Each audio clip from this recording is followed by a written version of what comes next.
All right, here we go again. Buckle up. Rough roads ahead. Try to smooth out some of those rough roads. Wow, it's a little chilly outside. I was going to walk. Wow. So I reached out to some religious societies today. None of them had video chat. Now, I didn't ask the Chabad of Olathe, which apparently is nearby. Asked them for video chat.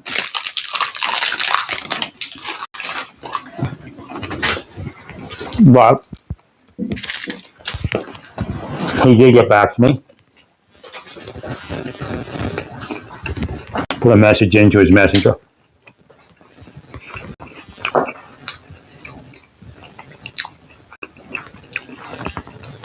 There are some online priests. I did contact them.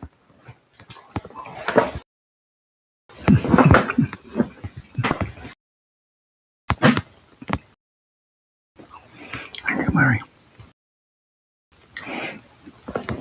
He asked for video chat, didn't have. I'm not sure, he may have been checking it out because it took him a while when I asked. So he may have moved to find out if it was permissible.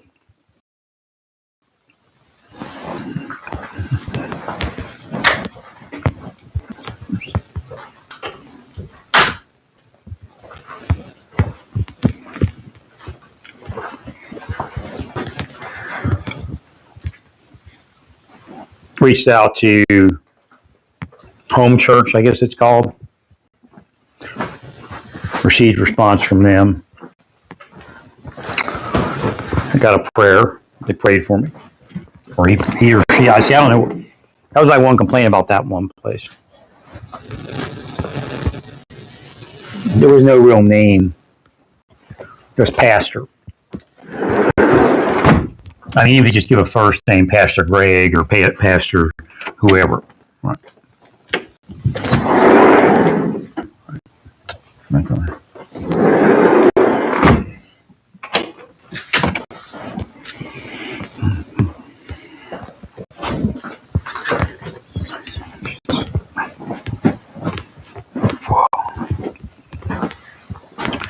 So that was pretty cool. Ooh, something fell there. Much appreciated.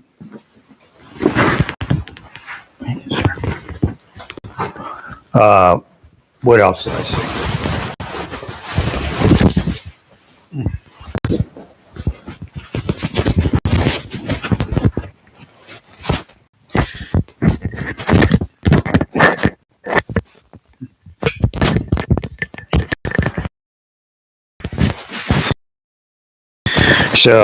So who else on text? But there was no video chat. So I contacted the VA.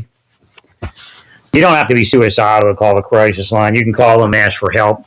Just really on the weekends when you're looking for somebody to chat with and ask them, pick their brain about what's available on VA help. They have an outside VA they can give you. It's kind of just like really a VA helpline when, on the weekends, and if you want a quick answer, because they're going to talk to you. But you're going to get turned over to the mental health people, which is good too, because all they're doing is the same thing. They're going to, whatever resources you need, they're going to attempt to find those for you. Actually, so I call the crisis line and text. It's just everything's happening differently this time. Right. If it would have happened for me last time, I probably wouldn't have so many issues. I would have got somewhere. Actually.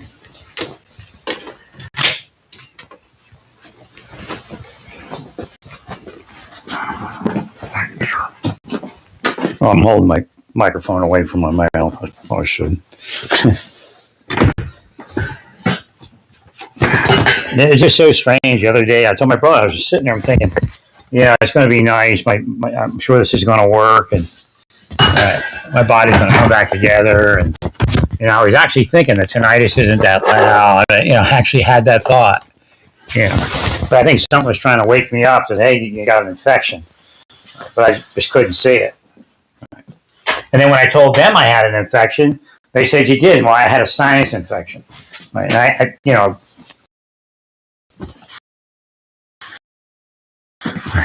if it's an inner ear infection, then it's not. Well, I followed the inner ear thing, tests. I should have known it. When I have infections, that's how I feel. So out of it. I just never knew that you could just need so many, courses of antibiotic. So it kind of screwed me up as far as knowing how to treat it.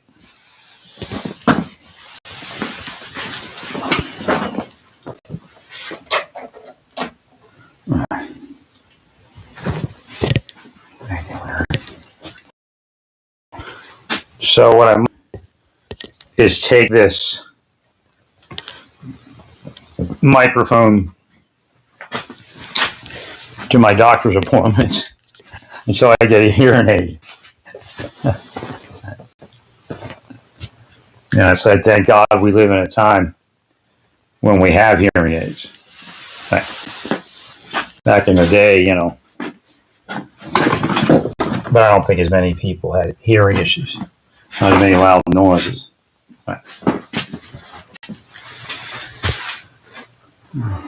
Well, a week ago, I wish I had gotten I wish I had gotten a course in antibiotics before that.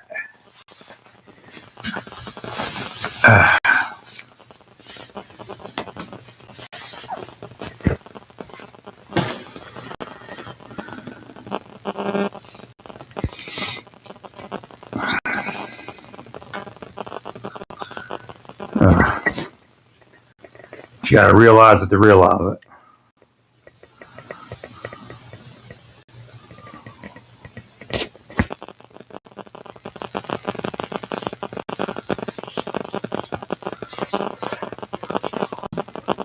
Right. So again, I'm not saying that they torture, and I'm not saying that you're going to get called on the carpet, but always remember that, I don't know how deportations, but we're not allowed to turn anybody over to a third nation or another nation that's going to torture.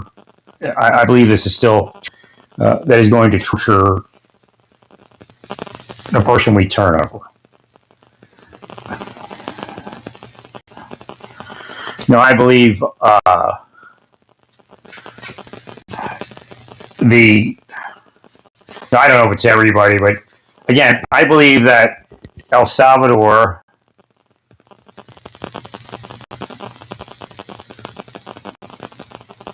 has refined. Wait a minute, I hear something. Test. Testing. Okay, I don't hear it. Maybe it's close to the phone.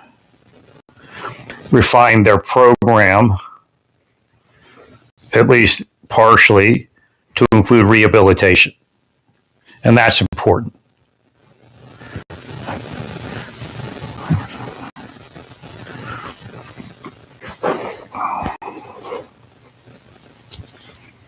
Well, again, the structure, it looks, if anybody, it's not exact, but anybody that's been in boot camp or something like that, or basic training, they know the structure. So the structure, again, if you can't reform somebody, then you can't reform them.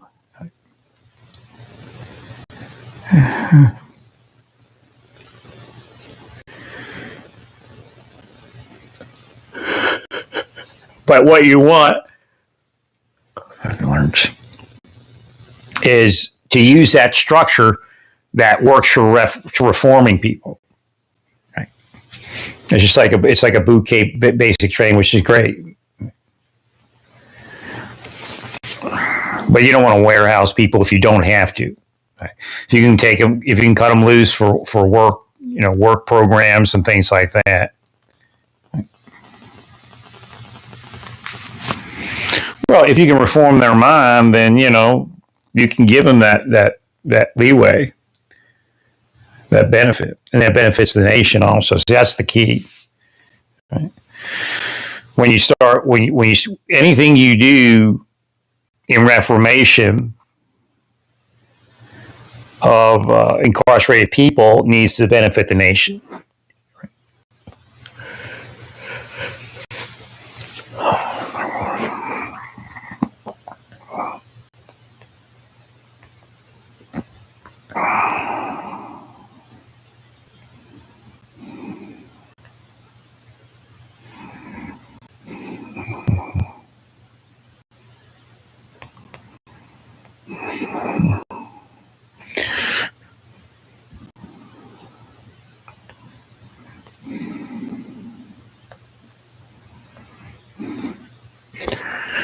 Now my back doesn't feel like it's cramping up yet. I think it's only when I sit.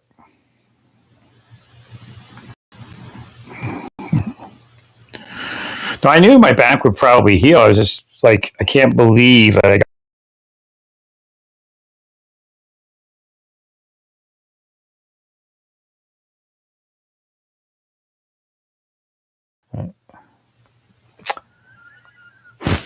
probably from the infection. You know, it's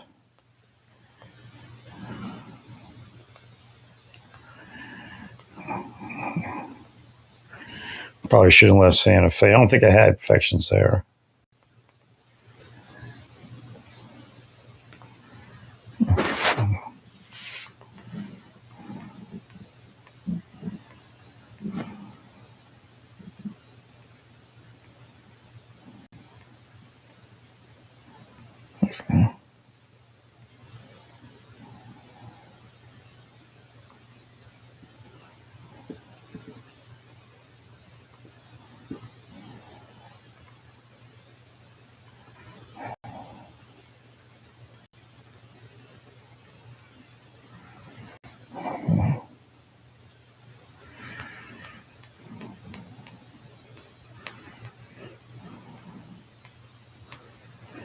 Look at something here.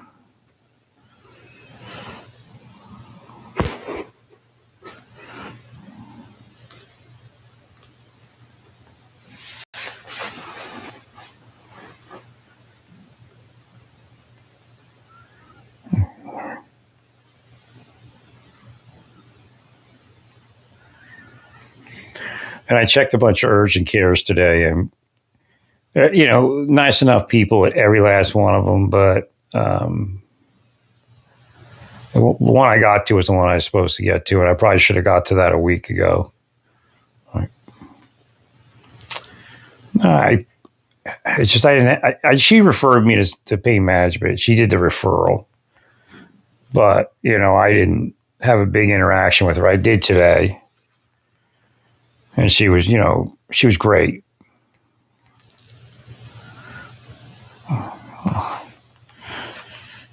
The nurse practitioner requirements.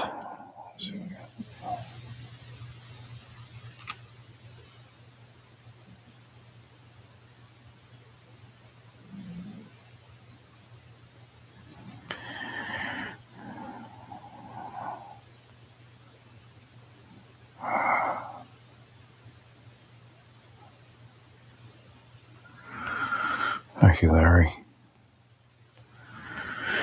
No, you know, there's some special people out there, and she's it. I've never been treated appropriately, I don't think. And I don't know if the deep state calls them and tells them to F me off or not.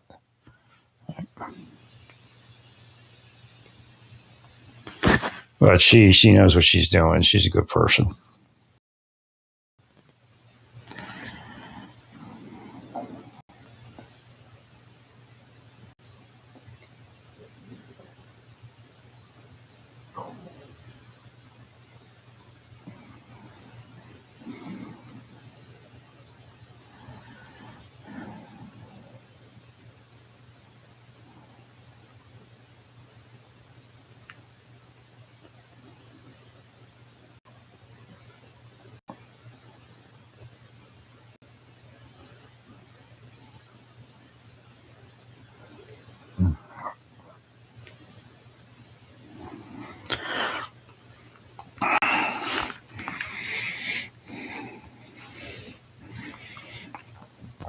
Yeah, I read a Drudge Report just to see what they're saying. I mean, not all of it is real, as far as their take, but there are points of view there that are very important.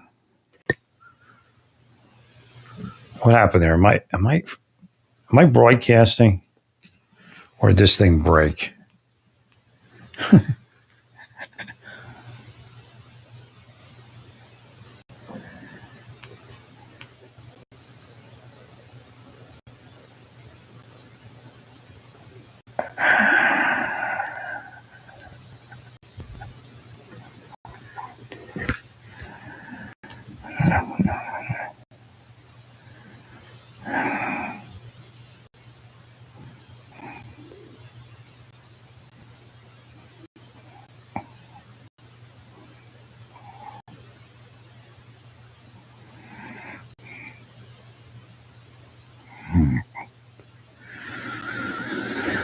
All right, what are we looking at here?